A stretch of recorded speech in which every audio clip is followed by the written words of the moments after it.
Machilipatnam to Vijayawada 70 కిలోమీటర్లు, Vijayawada to Guntur మరో 40 కిలోమీటర్లు. మచిలీపట్నంలో మేము కడతా ఉన్న పోర్టు, మా హయాంలో పోర్టుకు శ్రీకారం చుట్టాం, పనులు మొదలుపెట్టాం, పర్మిషన్లు తెచ్చాం, ల్యాండ్ ఇచ్చాం, ల్యాండ్ కొనుగోలు చేసినాం, ఫైనాన్షియల్ క్లోజర్ కంప్లీట్ చేసినాం, ఎవరితో ప్రమేయం లేకుండా దానికి డబ్బులు వచ్చేట్టుగా ఏర్పాట్లు చేశాం. ఈరోజు చెన్నై అనేది పోర్ట్ సిటీ, బాంబే అనేది ఈరోజు పోర్ట్ సిటీ. ప్లాన్ బి కింద మేము చెప్పినాం మచిలీపట్నం టు విజయవాడ 70 కిలోమీటర్లు, విజయవాడ టు గుంటూరు మరో 40 కిలోమీటర్లు, మొత్తం ఈ 110 కిలోమీటర్లు నేషనల్ హైవే రోడ్డు ఉంది. ఈ నేషనల్ హైవేకు కాస్త అటు ఇటుగా ఈ మొత్తం క్యాపిటల్ ఏరియా కింద డిక్లేర్ చేయండి.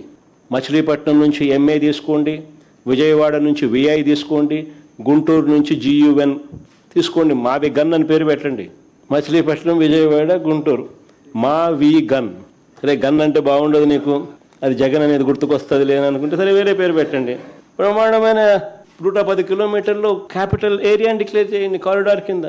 కనీసము ప్లాన్ బి అన్న కనీసం పిక్చర్లోకి వస్తే అట్లీస్ట్ నువ్వు పెట్టే 2 లక్షల కోట్ల రూపాయలు ఈ రాజధాని ప్రాంతంలో, అది అయ్యేది కాదు, సచ్చేది కాదు.